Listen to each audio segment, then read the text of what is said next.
Hello dear students, आइए आपका स्वागत है class 9th maths chapter number 7 exercise 7.1 त्रिभुज ट्रायंगल्स।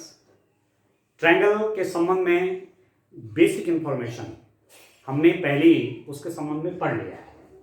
ठीक है, अब बात करेंगे सर्वांग समता की। सर्वांग समता क्या हुआ, ये ध्यान से आप समझेंगे।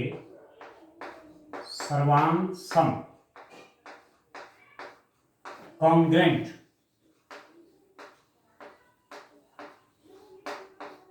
ठीक है। सर्वांग सम कॉन्ग्रेंट, सर्वांग सम का मतलब हुआ सर्व अंग समान, सर्व अंग समान, सभी अंग समान, ठीक है, कॉन्ग्रेंट। तो देखिए इस बात को आप देखिए, यदि मैं 1 रुपीज के क्वाइन एक ही वर्ष के बने हुए, ठीक है, एक दूसरे के ऊपर रख दूंगा तो एक दूसरे को ढक देंगे, ठीक है, वो एक दूसरे को कंप्लीट ढक देंगे, ठीक है। तो वो फिगर क्या कहलाएंगे, वो कहलाएंगे आपके सर्वांग सम कॉन्ग्रेंट। अब एक चौक के 2 डब्बे हैं, एक है एक है, एक को मैंने दूसरे के ऊपर रखा, इसने पूरा इसको ढक दिया, ठीक है। इनका शेप और साइज सेम है दोनों डब्बों का, तो ये क्या कहलाएंगे, सर्वांग सम कहलाएंगे, ठीक है, ये कहलाएंगे सर्वांग सम। और आप देखिए क्लास 9th की जो मैथ्स की बुक है उसको एक दूसरे के ऊपर रखेंगे आप, एक ही वर्ष की बनी हुई किताबें, तो एक दूसरे को ढक देंगी, ठीक है। और एग्जांपल देखिए, एक सर्किल है, 4 सेंटीमीटर का एक सर्किल है जिसका वो ए रेडियस है 4 सेंटीमीटर कहा मैंने, और दूसरा सर्किल भी 4 सेंटीमीटर का ही है, ये सर्किल भी आपका 4 सेंटीमीटर का ही है, पी एम मैं कह दूंगा इसका रेडियस 4 सेंटीमीटर का। तो इस सर्किल को उठा के मैं इसके ऊपर रख दूंगा तो ये सर्किल इसको पूरा पूरा ढक देगा। 2 स्क्वायर हैं, 2 वर्ग हैं। आप देखिए एक वर्ग ये है, फॉर एग्जाम्पल मैं कह रहा हूं कि 3 सेंटीमीटर का square, 3 centimetre 3 centimetre 3 centimetre 3 centimetre 3 centimetre का स्क्वायर है, और दूसरा स्क्वायर भी 3 सेंटीमीटर का है, दूसरा स्क्वायर भी कितने सेंटीमीटर का, ये भी 3 सेंटीमीटर का है। ये इस स्क्वायर को मैं इसके ऊपर रख दूंगा, इसको एक कंप्लीट ढक देगा, ठीक है ना। तो ये कॉन्ग्रेंट है, ये सर्वांग सम है, ये सर्वांग सम है, ये आकर के सर्वांग सम है। एक ट्रायंगल लूं मैं, माना 5 सेंटीमीटर का एक ट्रायंगल लिया मैंने, equilateral triangle, 5 centimetre 5 centimetre 5 centimetre, और दूसरा ट्रायंगल भी मैंने 5 सेंटीमीटर का ही लिया, इसका नाम कहा मैंने ए बी सी, इसको कहा मैंने पी क्यू आर। ये भी 5 सेंटीमीटर 5 सेंटीमीटर 5 सेंटीमीटर, ये भी इक्विलैटरल ट्रायंगल है 5 सेंटीमीटर का, ये भी इक्विलैटरल ट्रायंगल है 5 सेंटीमीटर का। ये समबाहु त्रिभुज है 5 सेंटीमीटर का, ये भी समबाहु त्रिभुज है 5 सेंटीमीटर का। यदि मैं इसको उठा के इसके ऊपर रख दूंगा तो कंप्लीट इसके ऊपर फिट बैठ जाएगा। तो ये हो गया आपका सर्वांग सम कॉन्ग्रेंट, ठीक है दोस्तों, ठीक है, कॉन्ग्रेंट। तो ये आकृतियां आपकी सर्वांग सम आकृतियां कॉन्ग्रेंट फिगर हो गए, सर्वांग सम आकृतियां, सर्वांग सम आकृतियां, कॉन्ग्रेंट फिगर्स।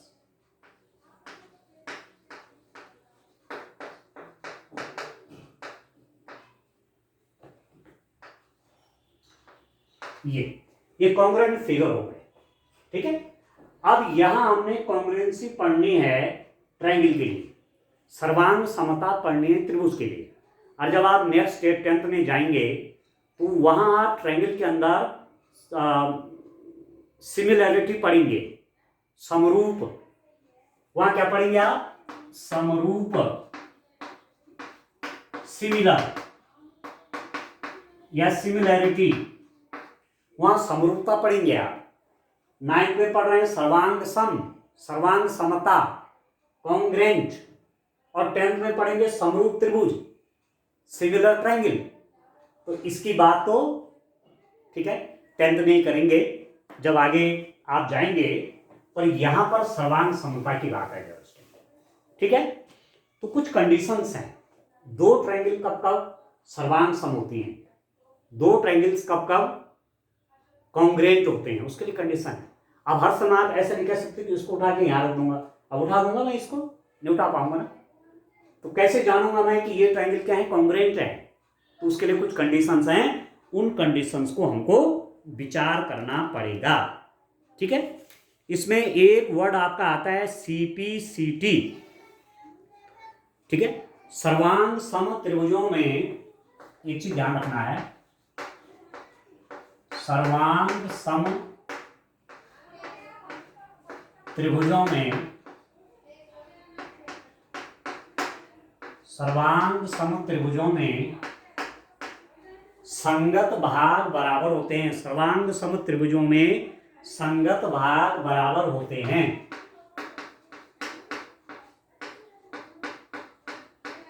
संगत भाग बराबर होते हैं, ठीक है, ठीक है डियर। अब इस संगत जो शब्द है इसका बहुत अधिक यूज है।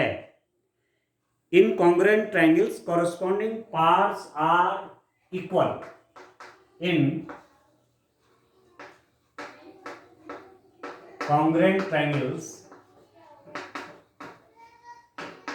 corresponding parts are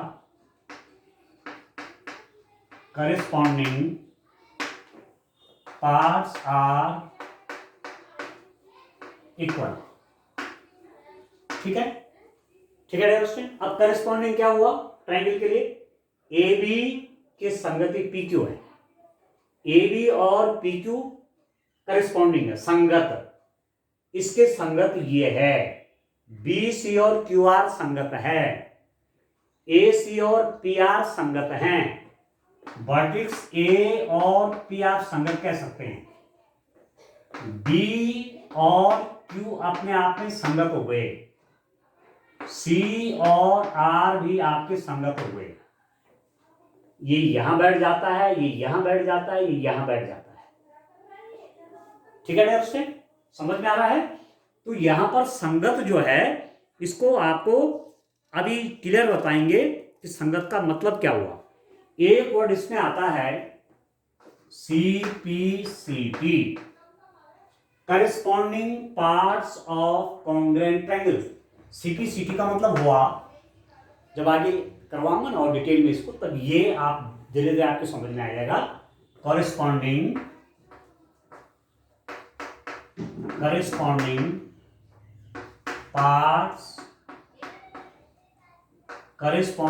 parts of congruent triangles,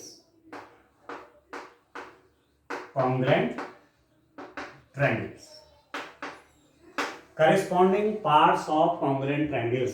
दो ट्रायंगल कॉन्ग्रेंट हैं तो उनके करस्पॉन्डिंग पार्ट्स इक्वल होते हैं, ये वाला एंगल इस वाले एंगल के बराबर होगा, ये वाला एंगल इस वाले एंगल के बराबर होगा, ये वाला एंगल इस वाले एंगल के बराबर होगा, ये करस्पॉन्डिंग एंगल्स हैं। ये संगत कौन है, इसके संगत ये है, इसके संगत ये है, इसके संगत ये है, इस साइड के संगत ये साइड ये बराबर होंगे, इस साइड के संगत ये साइड है ये बराबर होंगे, इस साइड के संगत ये साइड ये बराबर होंगे। तो हम लिख देंगे ट्रायंगल ए बी सी, सर्वांग सम का सिंबल है, इसको याद रखिए, ट्रायंगल पी क्यू आर।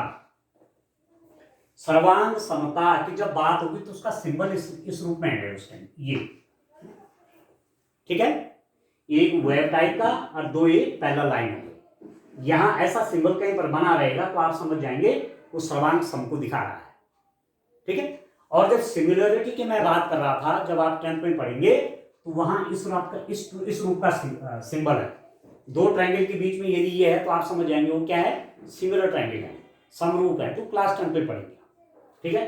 तो यहां आपको ये पढ़ना है सर्वांग सम का।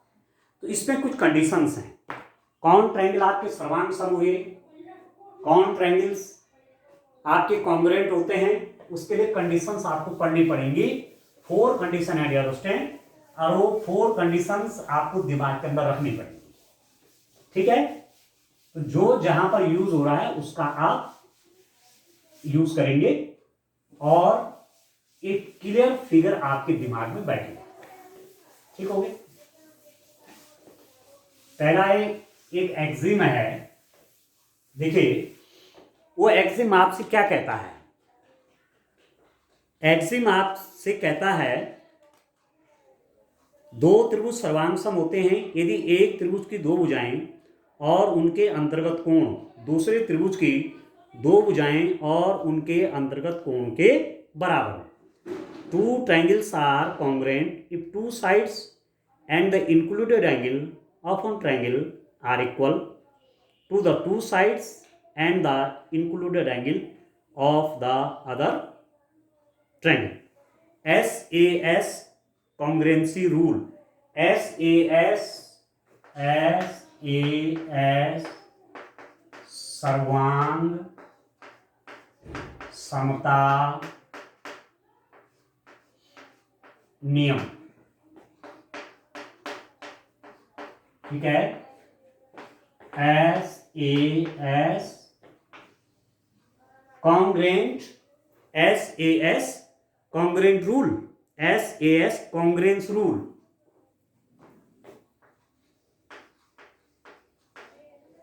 ठीक है डियर स्टूडेंट, अब ध्यान दीजिए इसमें SAS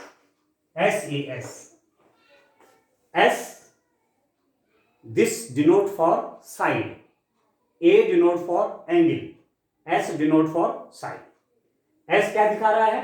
भुजा को, साइड भुजा। A कोण एंगल, S साइड भुजा। ठीक है, अब आप ध्यान दीजिए क्या कहता है। एक एक्सिम है आपके पास कि दो ट्रायंगल इस रूप में हैं। एक ट्रायंगल आपका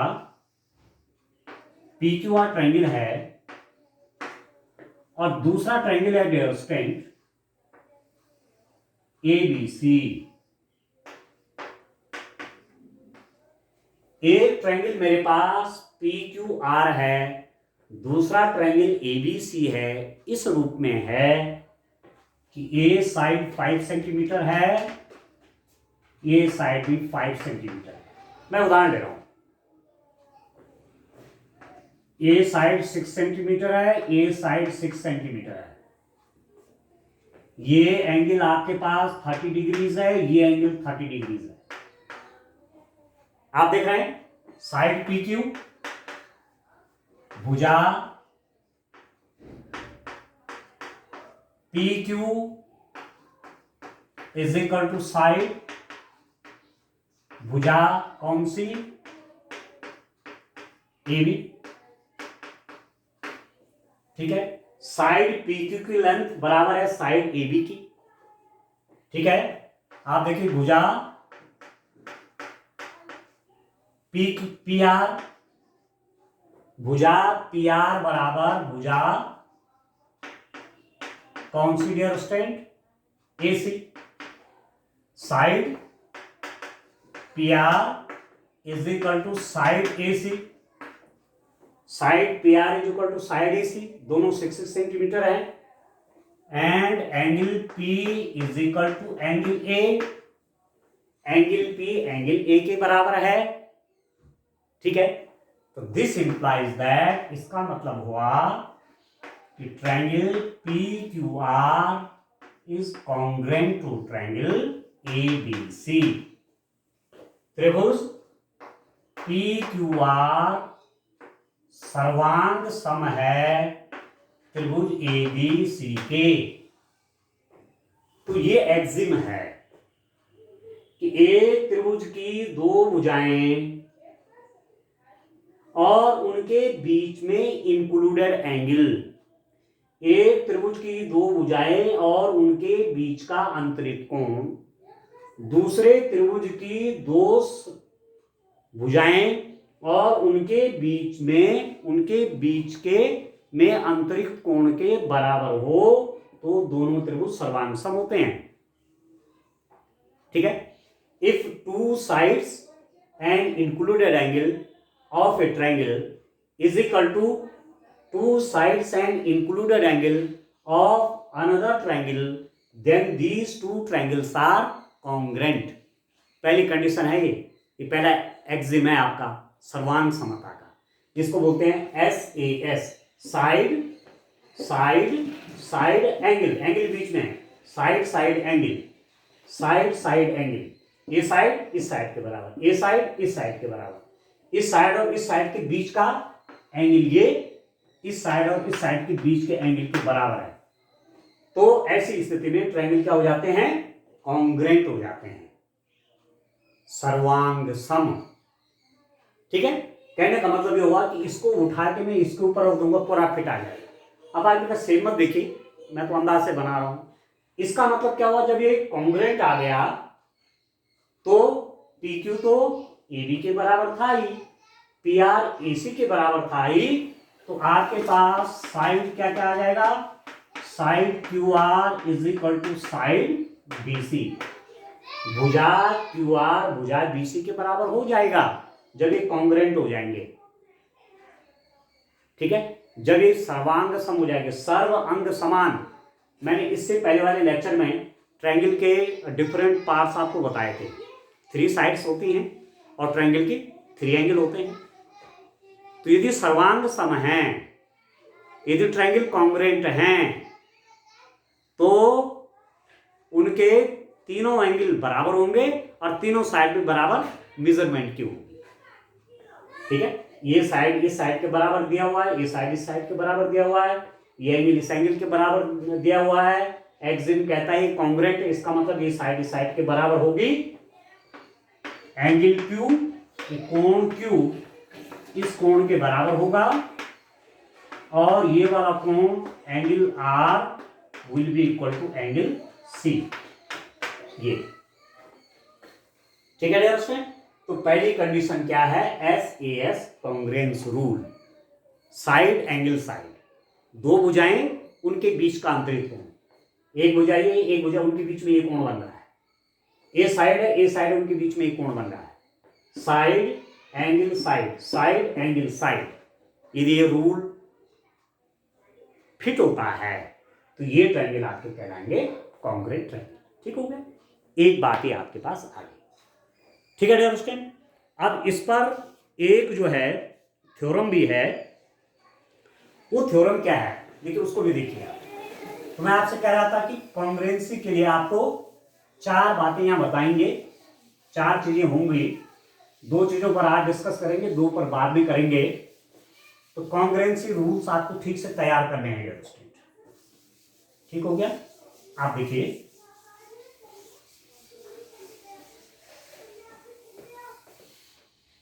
दूसरा रूल देखिए, दूसरी थ्योरम है आपके पास, ASA सर्वांग समता नियम। ठीक है, ASA सर्वांग समता नियम। ठीक हो गया, ASA कॉन्ग्रेंस रूल, ASA सर्वांग समता नियम। ठीक है, ASA कॉन्ग्रेंस रूल। ये क्या कहता है, ये थ्योरम क्या कहती है, अब मैं देखिए मैं बताता हूं। ये ट्रायंगल आपका ABC है, ठीक है, ध्यान से समझे। दूसरा ट्रायंगल आपका PQR है। ठीक है दोस्तों, एक ट्रायंगल मेरे पास ABC है, दूसरा ट्रायंगल PQR है। ये इस रूप में है कि ये एंगल इसके इक्वल है। ठीक है, ये वाला एंगल इस वाले एंगल के इक्वल है और इन दो एंगल के बीच में इंक्लूडेड साइड, इन दोनों कोणों के बीच में अंतरित भुजा ये इन दोनों कोणों के बीच के अंतरित भुजा के बराबर है। तो त्रिभुज क्या होते हैं? सर्वांग सम होते हैं। Two angle and included side of a triangle is equal to two angles and included side of other triangle, then two triangles are congruent. ये नियम है, ठीक है। दो त्रिभुज सर्वांग सम होते हैं यदि एक त्रिभुज की दो कोण और उनके अंतर्गत भुजा दूसरे त्रिभुज के दो कोण और उनके अंतर्गत भुजा के बराबर हों। Two triangles are congruent if two angles and the included side of one triangle are equal to two angles and the included side of the other triangle. Two angles included side.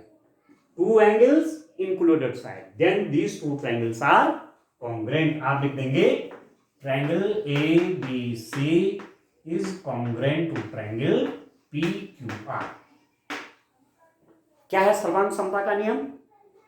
क्या कहता है? एक नियम तो मैंने आपको बताया था SAS, एक बताया था SAS, और ये है ASA।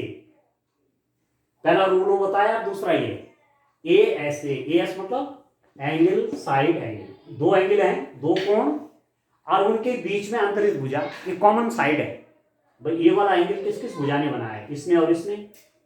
और ये वाला एंगल किस किस भुजा ने बनाया? इसने और इसने। तो कॉमन साइड कौन होगी? तो ये दो कोण और इनके अंतरित भुजा इस दूसरे त्रिभुज के इन दो कोणों के और इस अंतरित भुजा के बराबर हों तो ये त्रिभुज सर्वांग सम है। Two angle included side, two angle included side are equal, then two triangles are congruent. अब क्लियर हो गया? अभी कॉन्ग्रुएंट है मतलब क्या हुआ था यहाँ पर कि angle A is equal to angle P और angle B is equal to angle Q. ये वाला एंगल इसके इक्वल है, ये वाला एंगल इसके इक्वल है, और साइड भुजा कॉन्सिडर स्टैंड भुजा ए बी बराबर भुजा P Q, side P Q, ठीक है। A B side P Q के बराबर है तो ये बात होती है this triangle A B C is congruent to triangle PQR। जब कॉन्ग्रुएंसी निकल जाती है तो तीसरा एंगल भी अपने आप बराबर हो जाता है। जब कॉन्ग्रुएंट हो गए मतलब सर्व अंग समान, सर्वांग सम, सर्व अंग समान, तो तीसरा एंगल अपने आप बराबर, ये वाली साइड इस वाली साइड के बराबर हो जाएगा और ये वाली साइड इस वाली साइड के बराबर हो जाएगा। सर्व अंग समान, ये कोण इसके बराबर, ये कोण इसके बराबर, ये कोण इसके बराबर, ये साइड इसके बराबर दी हुई है, ये साइड इसके बराबर हो जाएगी, ये साइड इसके बराबर हो जाएगी। यह है कॉन्ग्रुएंसी, ठीक है, ठीक है अंडरस्टैंड। ये जो ASA है, आप देखो ASA को आप ऐसा भी लिख सकते हैं एंगल साइड, इसको AASB लिखते हैं। इस नियम को AAS सर्वांग समता का नियम भी कहते हैं।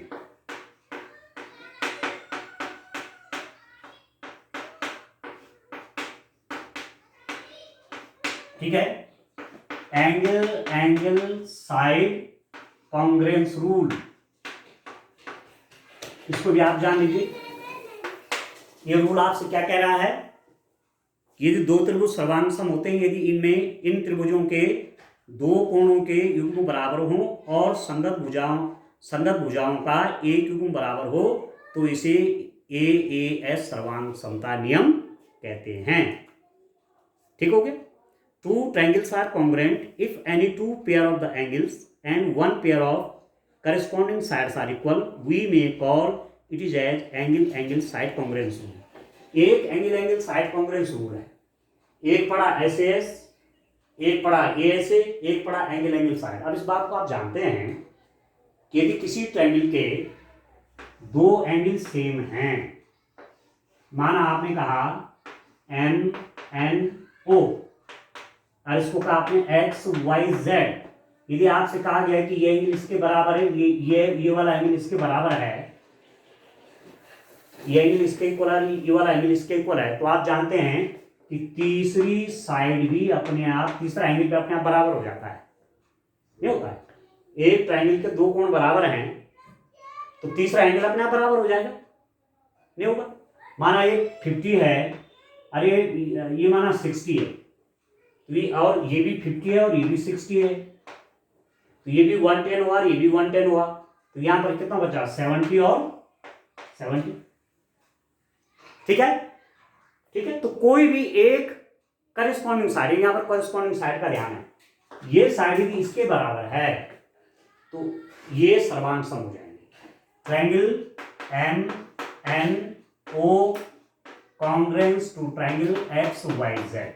अब आप देखो, दो एंगल इंक्लूडेड साइड, दो एंगल और इनके अंतरित भुजा हो गए ना बराबर, तो सर्वांग समता का ये वाला रूल आ गया।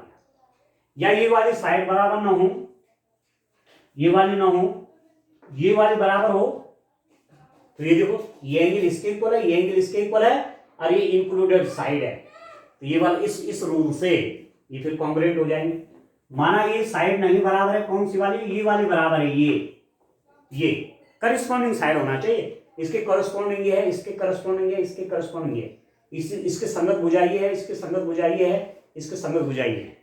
ठीक है, तो ये एंगल इसके इक्वल है, ये वाला एंगल इसके इक्वल है, इनके अंतरित भुजा ये वाली, इन दोनों के अंतरित भुजा इसके बराबर है। ऐसी स्थिति में भी त्रिभुज आपके सर्वांग सम होते हैं। ठीक है, तो एक्सरसाइज का एक क्वेश्चन जरूर कर लेते हैं। एक्सरसाइज 7.1 का एक क्वेश्चन करते हैं उसमें। तो सर्वांग समता के अभी रूल और आगे भी आएंगे। अभी आपने पढ़ा SAS, ASA एंड AAS। ठीक है, side angle side, angle side angle, angle angle side, ये तीन नियम आपने पढ़ लिए हैं।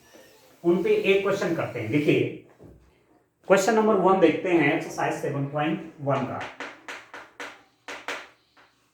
एक फिगर बना हुआ है चतुर्भुज ABCD में, AC बराबर AD दिया हुआ है और AB कोण A को समुद्विभाजित करता है, तो दर्शाए ट्रायंगल ABC कॉन्ग्रुएंट हैं ABD के।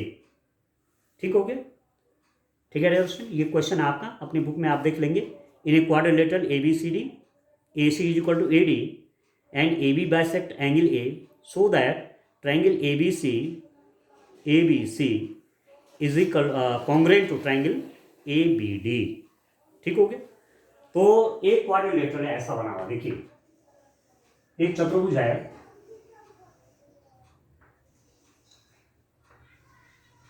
ये A B इस रूप में नाम है इसका, यहां ए है दोस्तों, इसको देखिए नाम जिस रूप में है ABCD। ठीक हो गया, ये आपका यहां ज्वाइन है और ये आपका यहां ज्वाइन है, यहां ज्वाइन है नहीं, ये ज्वाइन नहीं है। ठीक है, अब आप देखिए क्या क्या दिया हुआ है, ये वाली साइड इस साइड के बराबर है और ये AB जो है इस वाले एंगल को, ये AB जो है ना इस वाले कोण को दो बराबर भागों में बांट रहा है, समुद्विभाजक है ना, बाइसेक्टर है। ठीक है, AB बाइसेक्ट मतलब बराबर भागों में बांट रहा है, आधा इधर है आधा इधर है। यदि ये 40 तो ये 40 है, ये 50 है तो ये 50 है, ये दिया हुआ है। ठीक है, दिया है, क्या क्या दिया है, त्रिभुज ABC व त्रिभुज ABD में, आप ध्यान दीजिए दोस्तों, दो ट्रायंगल बन रहे हैं, एक तो है ABC और दूसरा है ABD। ठीक है, एक ट्रायंगल ऊपर वाला एक ट्रायंगल नीचे वाला हो गया। आपके पास क्या दिया हुआ है, एंगल, ठीक है, पहले साइड दी हुई है ना, भुजा AC, भुजा मतलब side AC is equal to भुजा, क्या लिख दीजिए, साइड AD। एक तो ये दिया हुआ है, ये साइड इसके इक्वल है, दूसरा ये बाइसेक्टर है, मतलब आप कह सकते हैं कि angle CAB is equal to angle BAD। Angle CAB is equal to angle BAD। ठीक है, क्यों, ऐसा क्यों हुआ, A B is bisector of angle C A D. A B इस एंगल को बाइसेक्ट करता है, अर्धक है। ए बी कोण किसके, सी ए डी का अर्धक है।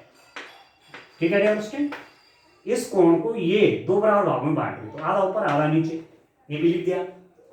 एंड और तीसरी बात क्या है, A B is equal to A B उभयनिष्ठ कॉमन। देख रहे हैं, ये वाली साइड ए बी सी की भी है और ये वाली साइड ए बी डी की भी है, दोनों में कॉमन है ना। ठीक है, तो इसका मतलब क्या हुआ, ट्रायंगल आपको शो करना है, A B C is congruent to triangle A B D. किस नियम से, देखो एंगल साइड एंगल, देखो sorry side angle side S A S, ये साइड इसके बराबर, ठीक है, ये एंगल इसके बराबर और ये वाली साइड दोनों के बराबर है। तो एक त्रिभुज की दो भुजाएं और उनके बीच का आंतरिक कोण दूसरे त्रिभुज की दो भुजाएं और उनके बीच के आंतरिक कोण के बराबर हो तो त्रिभुज सर्वांग सम होते हैं। Two sides and included angle of one triangle is equal to two sides and included angle of other triangle, then two triangles are congruent. ये आपने पढ़ा है, ठीक है। यहां पर लिख देंगे एस ए एस से, ऐसे ऐसे लिख दिया। अच्छा, जब ये कॉन्ग्रुएंट हो गए, A B C A B D के कॉन्ग्रुएंट हो गया, इसका मतलब क्या हुआ, कौन कौन बराबर हो जाएंगे, ये तो कॉमन है, ये बराबर दे रखे हैं, इसका मतलब B C is equal to क्या बच जाएगा, बी सी, इसका मतलब हो गया B C is equal to B D. ठीक है, बी सी और बी डी के बारे में आप क्या कह सकते हैं, B C is equal to B D. ठीक है, जब ये कॉन्ग्रुएंट हो गए, इसके बराबर हैं, तो सभी साइड और सभी एंगल बराबर हो जाएंगे। ये वाले साइड इसके बराबर हो जाएगा, ये वाला एंगल इसके बराबर हो जाएगा, ये वाला एंगल इसके बराबर। तो बी सी और बी डी के बारे में क्या कहेंगे, आप लिखेंगे बी सी और बी डी समान लंबाई की हैं। B C and B D are of equal length या इक्वल मीजर। आगे डियर समझ में, आगे आप क्वेश्चन समझ में, तो जब इस एक्सरसाइज के बहुत से क्वेश्चन हम कर लेंगे तो आपको आगे क्वेश्चन करने में कोई दिक्कत नहीं होगी। आज के लिए इतना काफी, थैंक यू, बाय बाय।